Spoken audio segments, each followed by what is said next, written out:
Hello, everybody. Welcome back to Every Day is Friday. I'm your host, and today I got an exciting guest for us. We're about to dive into their story, share some wisdom, and break down what makes them who they are. Sit back, relax, and let's dive in. Before we dive in, though, for those who may not be familiar with your type of work, can you share a little bit about who you are and what you do? Sure, Matthew. My name is Giuseppe Mellone. I run a coaching company called Rise Up Innovations where we empower gym owners to succeed and grow so that they can change more lives. We have a health crisis in our country, and it's up to all of us, especially these gym owners, to take part. And if they can't find the way to have the appropriate conversations, talk to the right people, we can't save enough people. So the more that we can help them, the more people we can save. And that's the whole mission of what we do. And welcome to the show. I'm excited to have you on, and everyone has a starting point, and I know yours will be inspiring to hear. How did your journey into what you do today begin? It's a great question. So, I've always been into fitness since my younger teen days. It just was an outlet. I feel like everybody finds an outlet. I was an angry kid, so it was heavy metal and fitness. And so when I couldn't headbang, I would headbang in the gym. And throughout my growth, out of high school into college, I actually was pursuing a music career. And so I went to Berklee College of Music to study music business management and was just focusing on building my band. But when you're a broke college kid, you need a job. And I thought, you know what? If I can work at the local gym, I can get a free gym membership, get my workout in, and get paid and take the money and fuel the band. And so over time, just working the front desk, doing the basic cleaning, the janitorial stuff, I found out I had the gift of gab. I was able to talk with people, speak with them, and eventually just get them to join without even trying to sell. And so the management at the gym at the time really saw something of that and decided to give me a more sales type position. Knew nothing about sales, just knew how to talk and just talk about fitness and eventually just figured out how sales worked and noticed that, wow, commissions, you can make more money and the amount of inputs you make versus the time that you put in, and was really inspired by that. And so that actually led me to realize, you know what, maybe I don't need to go to school right now. Maybe I could focus on just making money and playing in the band. And so at the same time was rocking and rolling with my band, going on tour in Canada, going on tour all over the place and working at the gym, but saw a lot of growth in my fitness career. Eventually got to a level of a corporate account manager. So I went from selling just memberships in the gym to doing B2B offers with corporations getting multiple memberships in, and then also had a sales team that would work for me and learning how to manage that. And, you're really good at sales. Anyone who's watching is probably a sales pro. They know it's really hard to transfer that information to people who are probably new. And so really understanding the frameworks and understanding of that, being able to get really strong in that, I was able to develop a really good sales team and then found a new opportunity being a general manager at the gym. And what's nice about the fitness business is that if you do it right, there's a good balance into it, right? If you don't do it right, you're working there every day. But if you do it right, there's a good balance. And I had to learn that the hard way, especially being a general manager where you're in charge of so many different things. You're in charge of the front desk, you're in charge of the clean team, you're in charge of the sales. And I couldn't get my rock and roll in at the same time. So it was really a really tough spot in my life. And I kind of found myself, I wasn't getting the support I needed in my growth from the people who I was working for at that time. And then over time, I just realized, you know what, maybe the fitness business isn't for me. I was doing really well. I was crushing goals. My first 2 months as a general manager, I increased their personal training revenue by 50%. I knew what I was doing, but I just didn't see the fruit of my life and balance and music and everything. So I left the fitness business completely and just said, I'm going to take a bouncing gig at a local bar right by my apartment. And did that for a little bit. The band was working. We were doing fine, but it's peaks and valleys like anything. And in the fall of 2019, I found a new opportunity with a brand called Orange Theory Fitness. They were looking for a studio manager. And I thought to myself, wow, as a general manager of what we call a big box gym, so like your Planet Fitnesses, your Crunch Fitnesses, where you go in, you scan your key tag, you do the free weights, all that stuff. This was one modality, one program, one class. It was a lot simpler. So I was like, wow, we could probably balance a lot of time with the music and managing this, and it was better pay, to be honest with you. So was fortunate enough to get that gig. And then, January of 2020, I really peaked in my sales experience. We grew that location with 90 new memberships that first month. February, we had 85 new memberships. And then we all know what happened in March of 2020. The pandemic happened. And I was fortunate enough for who I was working for at that time to keep me on board. They kept my salary. I'm super blessed for them and what they did. But my music career took a major hit. And I invested so much money in that band and what we were doing for the last 5 years. And we were just at that peak of transitioning to talking to record labels and doing all these types of things. And then in October of 2020, I got called back to the Orange Theory Group. We were reopening and they asked me to be an area manager, and the music business was just not coming back. And so I really had to kind of decide where my priorities were going to be. And while music is still in my heart, still to this day, I just found that my service and what I was providing value for was more in fitness. So I really doubled down on my expertise with that, learned how to operate multiple locations. And from there, I grew the ladder to the point of being a director of ops for Orange Theory Fitness, was relocated to New York, launched Orange Theory's flagship location, which was such an amazing project. Got to have Steve Aoki DJ in there for a class, got to do a lot of cool PR stuff. And I was known as the guy who was able to turn around gyms. So not only did I turn that business and launch that studio, I was sent to locations when they were poor or not doing well, or they just were acquired. They're like, hey, Giuseppe, we need you to flip them. So I'd go and live in a hotel for 2 weeks, hire the teams, train them, get them going. We get them from either 40 to 60K per month to 80 to 100K per month in revenue and get it going. And so through my time with Orange Theory, I'm blessed that I had that opportunity. Many years with them, and then leadership changed, visions changed. Um, I'm very much a person who stands by what he believes in, and I did not believe in the vision they were going with. So I said, you know what? Time to move on and kind of go, well, I'm much more of an entrepreneur or intrapreneur. I love creating things and building things. And I found a gap in the fitness industry where a lot of these private owners, a lot of these franchisees, they don't have the support they need, right? Sometimes you see a franchise business manager. That's what they call in the franchise world. They'll come every quarter and talk about the most basic stuff you can find on YouTube, where it's like, dude, I actually need more help on a more sophisticated thing than just you tell me we need to up our volume. And so finding that there was this gap where there was no one serving that part of the market, I decided to start a coaching company called Rise of Innovations, which is what I do now. And we work with studio owners and scaling them up, growing their teams, and building a business that they're really, really proud of. So that's like a quick summary of my whole journey of where I am today. Yeah, you don't hear stories like that every day. That is really inspiring. And I love to hear what keeps you excited every day. And what's your favorite part about what you do? Man, what gets me excited is when I talk to somebody who has limiting beliefs. Like gym owners don't believe that they can hit 6 figures a month.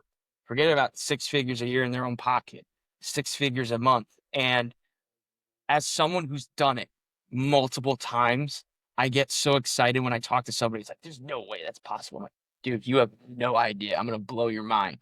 And then when we work with them, especially in the first month, all of a sudden they're getting results. Like yesterday, one of my clients who just opened up their first gym, he's never been in the fitness industry. He got screwed over by a marketing agency that wasn't getting support. And we talked yesterday. He goes, hey, man, like I closed 3 sales today. Like I'm so pumped. This is amazing. And to see their inner light change from this really dark place to wow, this is possible. Plus, it's a service that we're offering that helps people, that really does transform lives, getting people healthier to live better lives.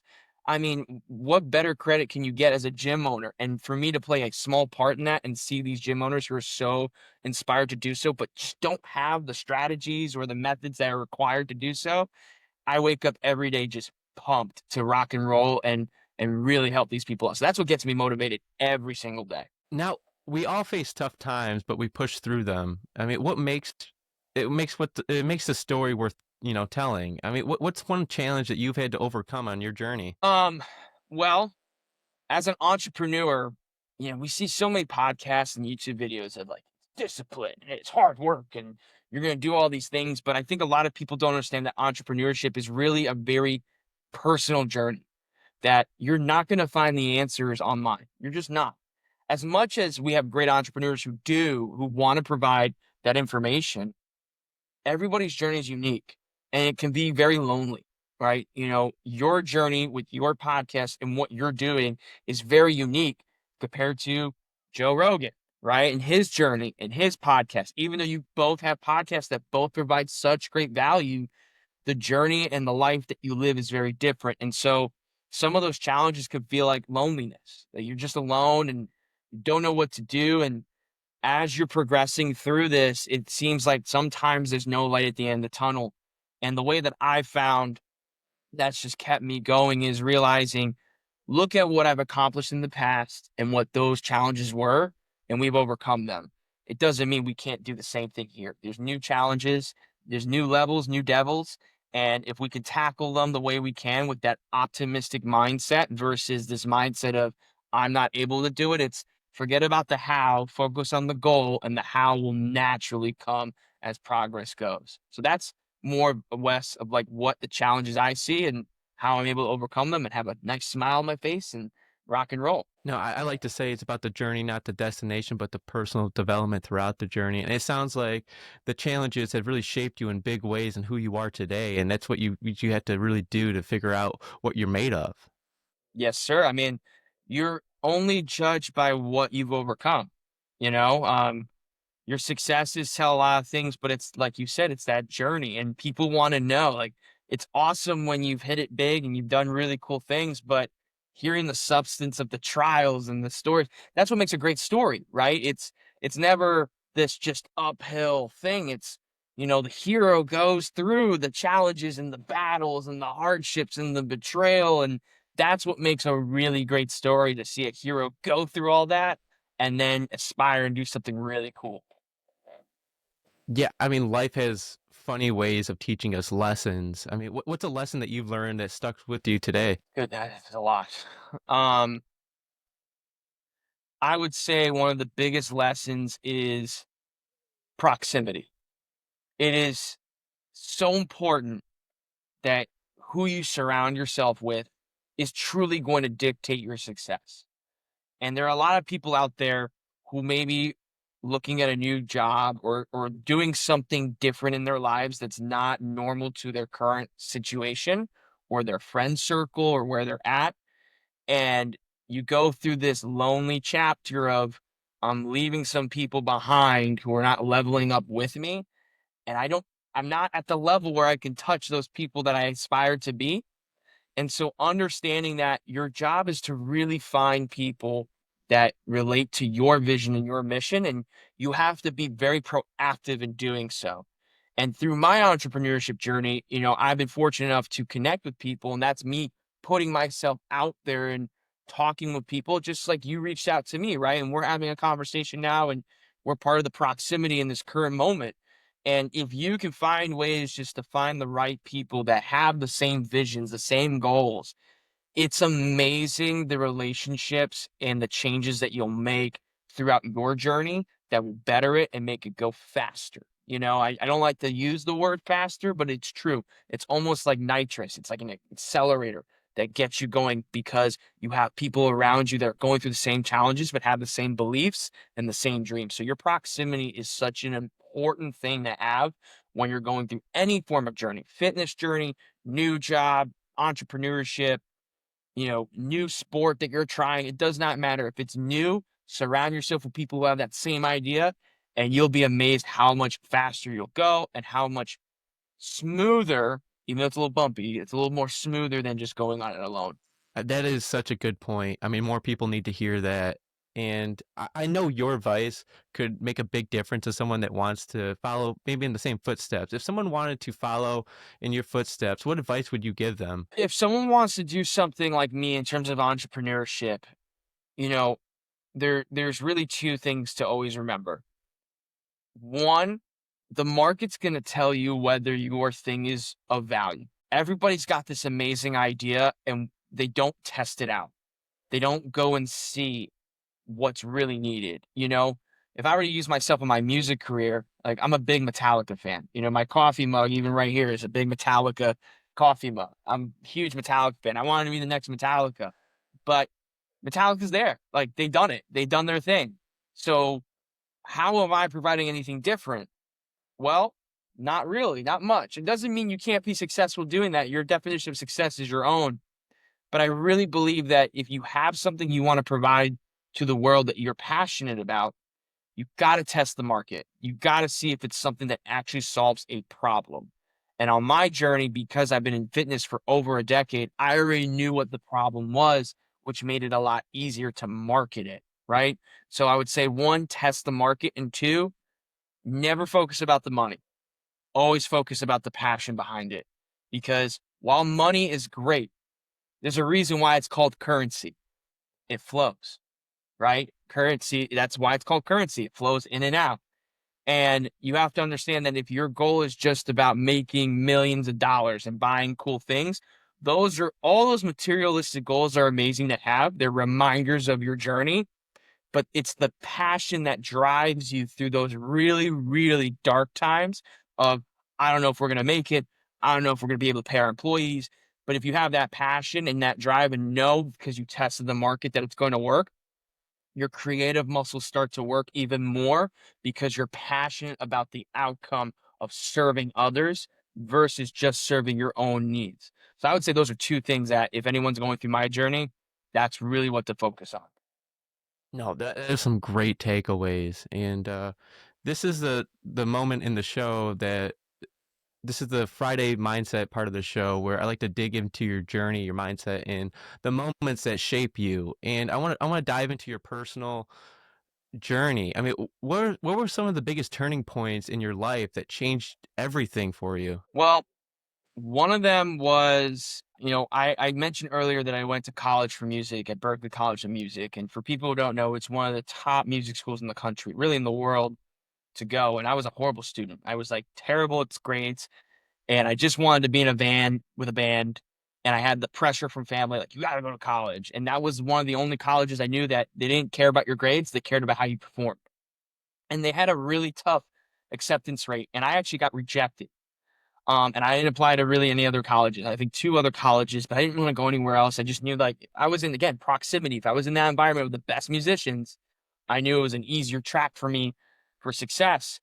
And I really reflected on, okay, do I take no as an answer, or is there an opportunity for me to change and do something greater? And so I wrote a letter to the dean of admissions telling them that I wanted another opportunity. And I got the email back saying, well, there's always next year. You could try it again. I said, well, I would love to have a meeting with you if possible. And his name is Damian Bracken, great guy. He was willing to have a meeting with me. So I skipped school and took a Greyhound bus to literally same day travel. I had a Greyhound bus to Boston and I had to leave later that day just to make it back to school. And I went into that man's office and I told him boldly, because I knew the value I had, that I was not leaving his office unless I got an acceptance letter.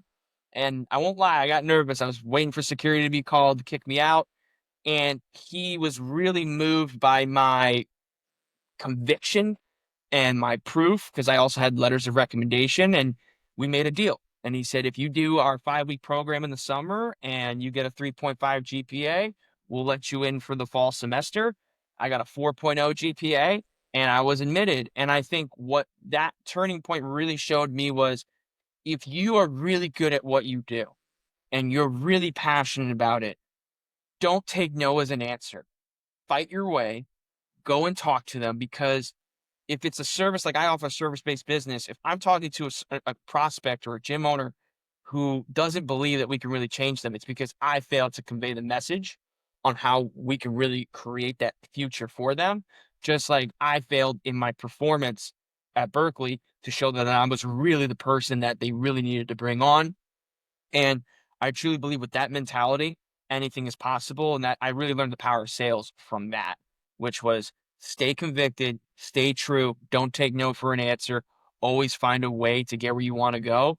And I promise you, it may not be pretty, it may not be easy. Those 5 weeks weren't easy, but I was so passionate. Again, it goes back to passion. I was so passionate about achieving that it all worked out at the end. So I would say that was one of those personal adjustments in my life that really made a change in my mental focus of what's really possible if you truly want it. No, I know a lot of people relate to that feeling, and sometimes all it takes is one moment to shift our entire direction, and that is so powerful, that story that you just shared, and it shaped you and who you are today. Yes, sir. Yes, sir. I mean, in business, it's all about rejection. You just gotta get rejected a lot, and you have to smile and realize, okay, can we do better? If we can do better, let's keep going. And look, not saying that everyone is going to say yes to you, but people will remember you. And that's why some of the clients who rejected us in the beginning, they end up calling us back and going, hey, man, you were really convicted and really helping us. And I think, over time, really thinking about it, we could probably do something together. And it all works out. So I really, really, really believe that for anybody in what they want to do. If you just go for it, you go hard and you believe in it and people can feel that emotion from you. Oh, dude, the sky's the limit. It really is. Yeah, I mean, your story could keep someone going today, and I appreciate you sharing that. And hindsight is always 2020. But if you could go back when you first started, what was one of the first things? What's one of the things you would do differently? Um, I don't know if I would do anything differently because I do believe a lot of the failures teach you more than your successes. But to be fair to your question, I think I would have respected myself more and understand my value more, especially in my career when I was working for people. Um, I think there's a level of this idea of humility, right? We got to be humble. We got to, we don't want to brag. We don't want to be showy. But at the same time, the ego is really important to convey your truth and your confidence in who you are. And some people take arrogance and confidence and they combine them together where people are almost intimidated by it. And I do the best that I can to stay humble and appreciative and grateful for what I have and what I've done, and knowing that hey, look, I got a lot to learn still to this day throughout my life, but I'm also really fucking good at what I do and I have the proof to do it. So, really, if I were to look back, there were moments in my career where I could have made more money. I could have done better things. I could have propelled a lot faster and got to this point where I am today a lot quicker.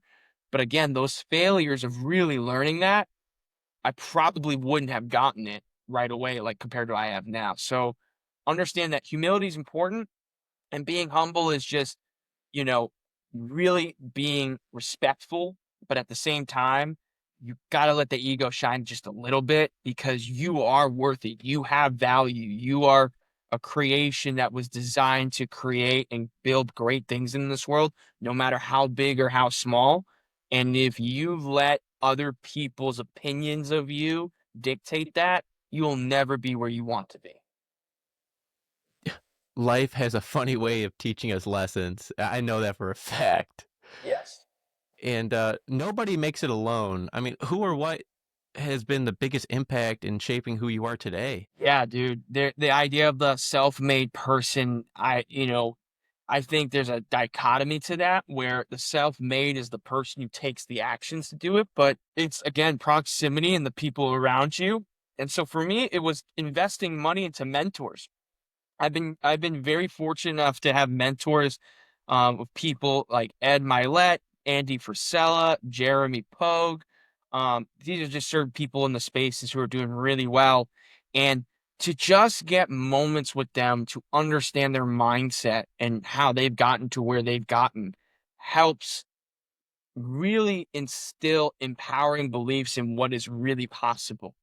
One of the guys I mentioned, Ed Milet, yeah, he owns an island in Maine. Like, dude's insane. He's got insane wealth. But for 20 years, he envisioned having that island. And like, he believed he was going to have that island. He knew he was going to have that island for 20 years. And most people have a hard time holding a goal for a week, and really understanding the power of that. But I wouldn't have learned that without having that mentorship, having that conversation. So I really do believe, and I'm not saying you have to spend always a ton of money to get mentors. There's people around you who could be great mentors for you, but seeking out people who are living the life or doing the things that you aspire to do, whether that's within your community or that's people online that you aspire to, and finding ways to get a seat at the table. And I love to say, if you can't get a seat at the table, pour some water at the table. Like do whatever you can to get in some form of that surrounding, and your life will change. And that's why I started my coaching business, because I knew that if these gym owners were just around my proximity and my team, they would get that same belief and that understanding of, wow, these goals that he's talking about are truly possible because I'm talking to someone who's done it.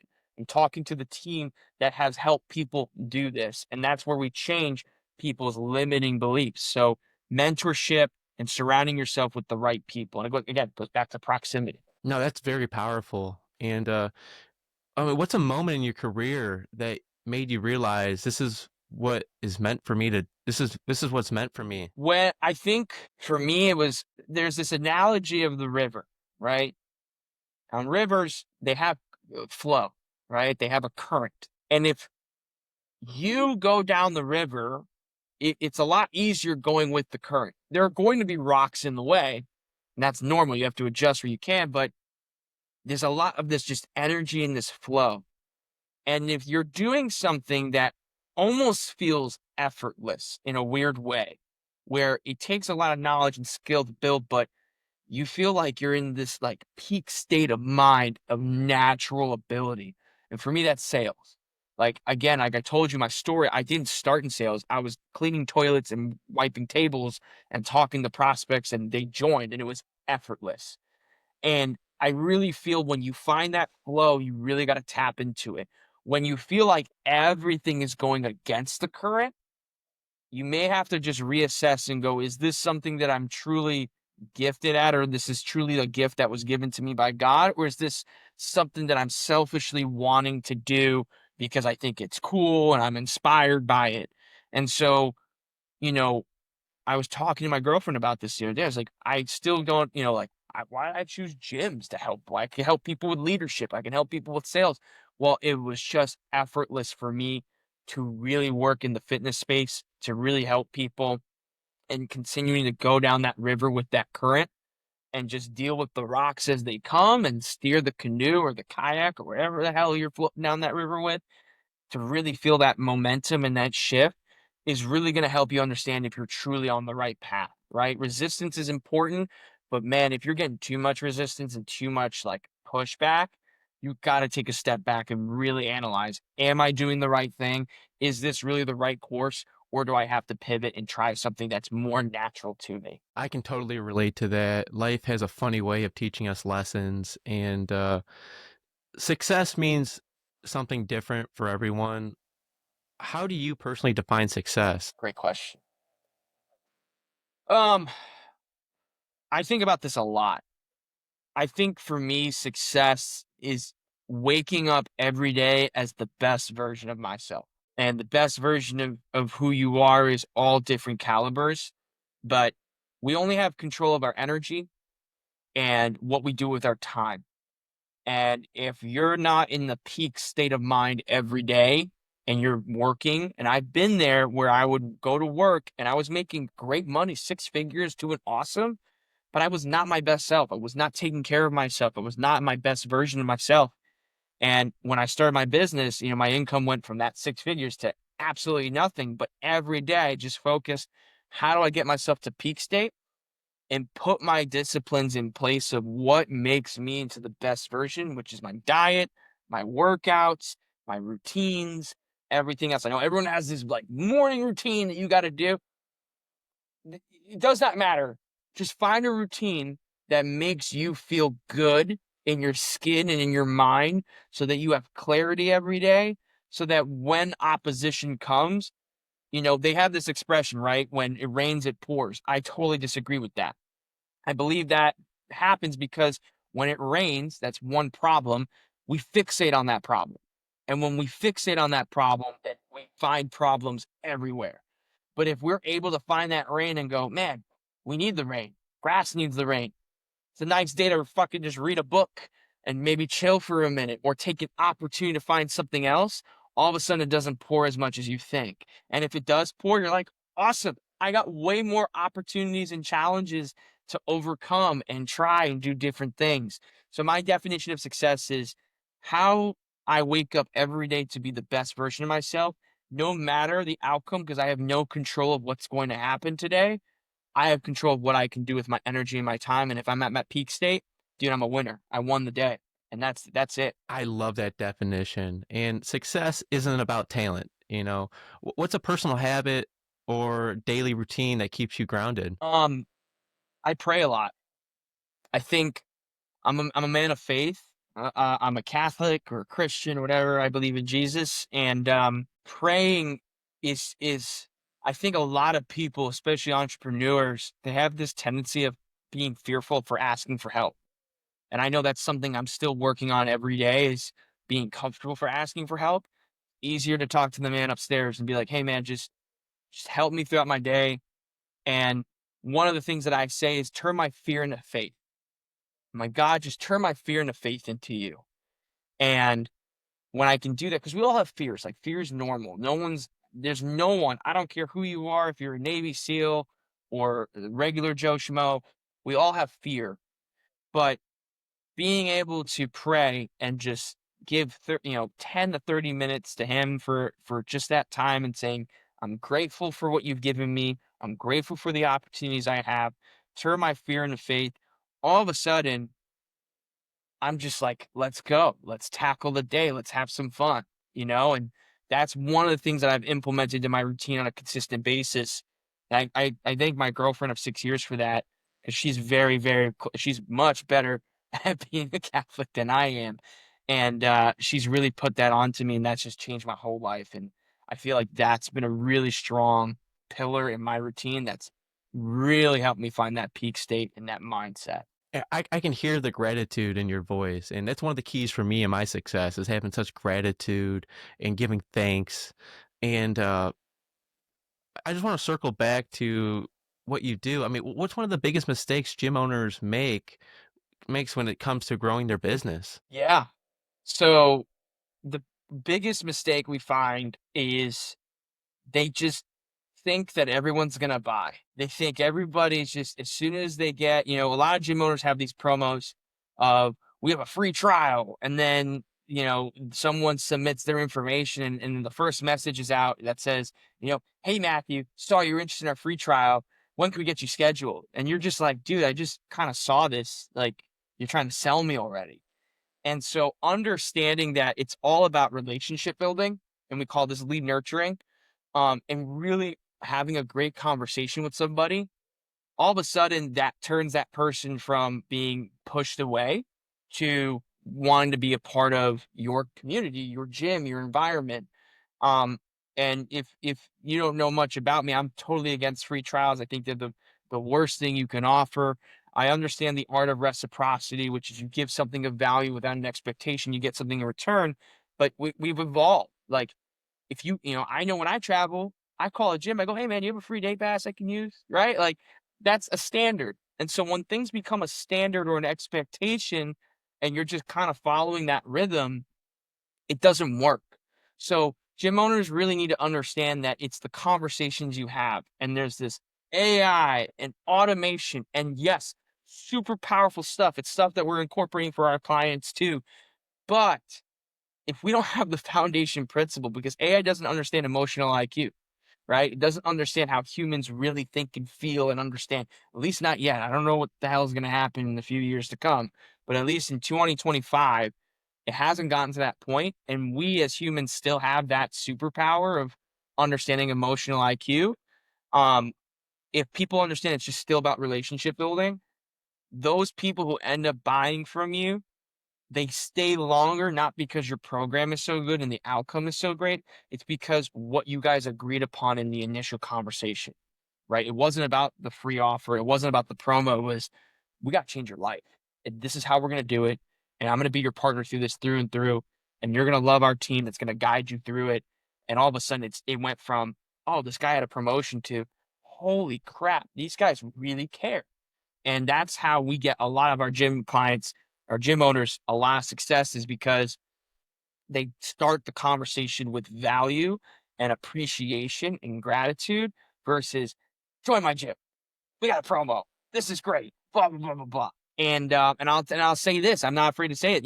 One of the organizations I was a part of, where we had a lot of leadership issues, that was their mindset. And I didn't agree with it and I left and they filed for bankruptcy not too long ago. And, not to say that that was the reason, but I could probably good guess that, hey, when you focus just on the money, it does not work. It never does. It never does. No, that is a great takeaway. You were selling me on that gym membership right there. What is a simple change a gym owner can make today to increase their revenue? So let's take that one example of someone opts in for an offer you have, right? If you have free trials, you just eliminate that shit. But I get it. Certain franchises have it. If you have somebody that reaches out, ask a better question than when can we get you in? And say, how's your fitness journey going? How did you hear about it? That question leads more to like, oh, I saw your studio down the street, or I saw your ad on Instagram. And that gives you two things. One, it starts the conversation, but two, now you know what marketing's actually working, right? Because if you're running paid advertising and you're asking these people who have reached out to you how you hear about us, and they tell you that they're seeing your gym, guess what you're finding out? Your paid ads aren't doing really well. So now you can go, okay, we can maybe pull back and restructure the paid ad strategy and focus more on the brand and the community and investing there to get more client acquisition. So really, it's just we call it an opener, right? What's a great conversation opener? And my two favorite ones are, how's the fitness journey going? And then, how did you hear about us? Choosing one of those. And I promise you, I mean, again, I've seen it with my clients time and time again where they're like, no way that works. And then they do it and they go, holy shit, Giuseppe, like, I'm talking to so many people. I'm like, yeah, dude, because you're human. Like, you're having a nice conversation. So that would be one thing I would give gym owners that are listening or are paying attention to this, that if they apply that today, they will see so many more conversations coming back to them and they'll feel better in learning how to handle those and turning those into a high paying client. Now, in today's age, I know a lot of people are trying to be more healthy out there. How do you see the fitness industry evolving in the next 5 years? Good question. So obviously technology plays a big role. I mentioned Orange Theory Fitness. They were kind of the leaders in the heart rate, based training where they have heart rate technology. And a lot of franchises are copying that. I have a colleague of mine. He owns a company called Hyperbolic, where it's literally a suit that you wear that has, I'm going to explain this poorly. Sorry, Alex. But it's basically electromagnetic waves that stimulate your muscles. So this is great for athletes who are trying to get more resistance without having to use weights, because we know that weights can be really painful for joints and everything else, but also for, older individuals who just can't move as much. They're getting atrophy in their muscles.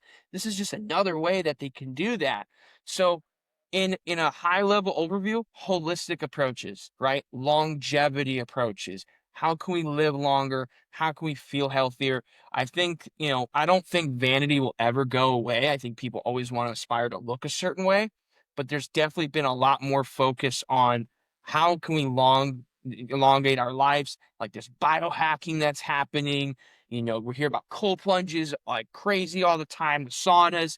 So in your business, if you're thinking about how we find a holistic approach, whether that means you change that within your model or you partner with a brand that does have that focus, where they're doing IV drips, cryotherapy, and all that stuff, and you can include that in your offer, you're going to see a lot more return on your value by going with that approach. So I see in the next 5 years that, and also technology really taking a part in removing certain people. Certain modalities that will be taken or replaced by specific technology. No, that's a great takeaway, and I've learned a lot throughout just my research alone. I mean, the cold plunges, the saunas, the health benefits, and then you go even deeper. Like I've done some research. I mean, everyone out there, do your own research out there, but like running on a treadmill, it's kind of not the best for your joints. Humans are kind of made to be running outside on unlevel, fields and stuff like that. And so, I mean, more you do research into stuff like that, the more you'll have knowledge on what you're trying to achieve and longevity and stuff like that. And going to the gym and being healthier is always the best thing for anyone to do if they want to, get more confidence in themselves. And, every story has a message, and I want to make sure your story sticks with the audience. What's one thing you hope the people take away from this conversation? I hope that people take away that passion is the driver of everything. If you don't have passion, it's going to suck, and I think a lot of people who are listening to this who may be in jobs or in businesses that have lost their fire, find a way to re-agitate or relight that flame. But passion's the driver, and really just optimism. We live in a society, in a world that is so negative attractive, and that's just the human condition. I mean, look at the news. I barely hear an article in the news that gets publicized that's always about positivity. It's like, politics are this, and this camp is doing this, and this camp is doing this, and this guy is awful, and this is bad. And while we think like, oh, that's awareness and understanding, our subconscious is actually taking that in. And we have two parts of our brain. We have the amygdala and we have the prefrontal cortex.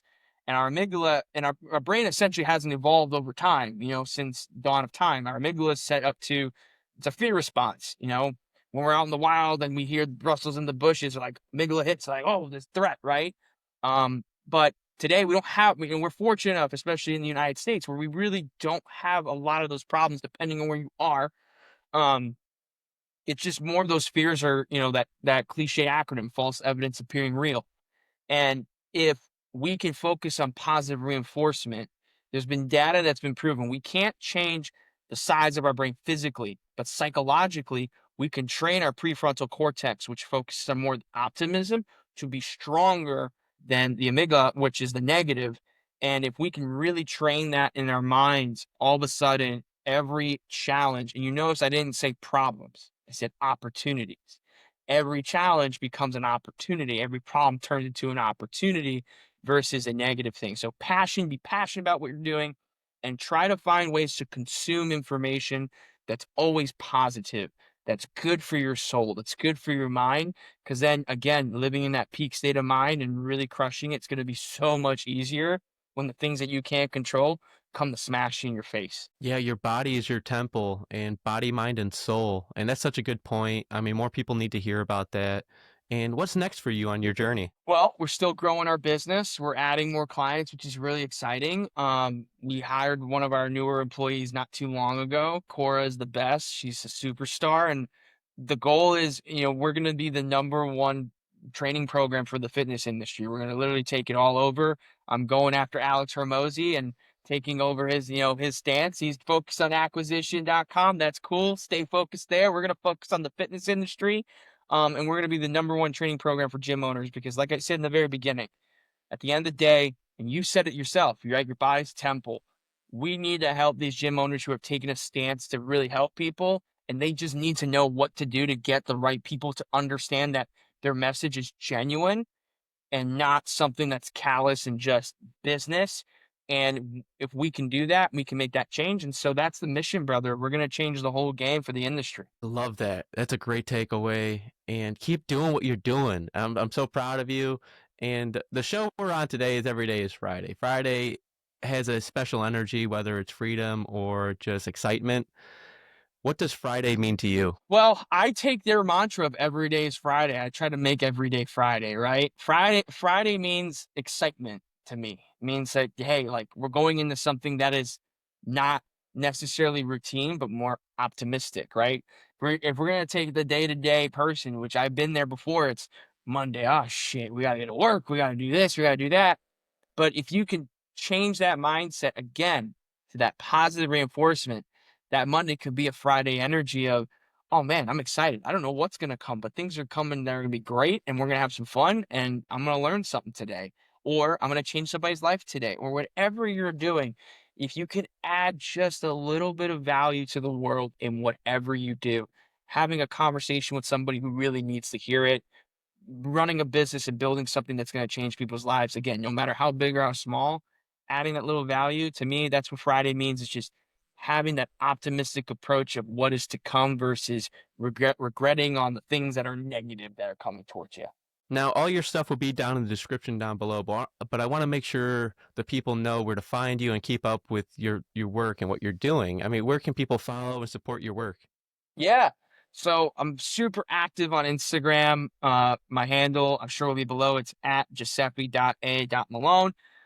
Super active on there. I'm always trying to post content that's super valuable, not just marketing based for my business, but where people could take some value and really apply it to their business. So you can feel free to reach out to me out there. Just shoot me a DM. I will definitely get back to you and chat with you and see what we can do. You can also find me on YouTube where I post a little bit more longer form content of really getting in the details of how to solve. I have a little course on there, how to get 60 new memberships in less than 30 days, and literally the step-by-step process to do it. So YouTube and Instagram are super valuable. Not on Twitter or X, and Facebook, because Instagram and Facebook are the same. So that would be the best places to find my content, learn a little bit more about me, and hopefully have a conversation we can talk about. If you're in the fitness business, let's talk. We can get you probably set up and rock and roll. But even if you're not, love talking with new people, just like you, Matthew. Like, I love chatting with people and connecting with more and more like-minded people. Listeners, go out there and go follow his pages. And that's a wrap for this episode. Thank you so much for sharing your story and your insights. It's been an amazing conversation. Absolutely. Thank you, Matthew, for doing what you're doing. I mean, people need to hear it. And I told you earlier before we recorded that you have such amazing talent and people on here that are really changing the game. And if you're not following this guy on Everyday Friday 365, dude, you got to hit the follow button. You got to pay attention to what he's posting out there. He's doing some really great things for the community, for the world. So thank you for the opportunity to be on here today. Just like you, I'm going for the top of the mountain as well. And to everyone listening, if you enjoyed this, make sure to follow, share, and keep Everyday's Friday mindset going. Until next time, stay inspired. Make every day feel like Friday. Until next time, everybody, thank you.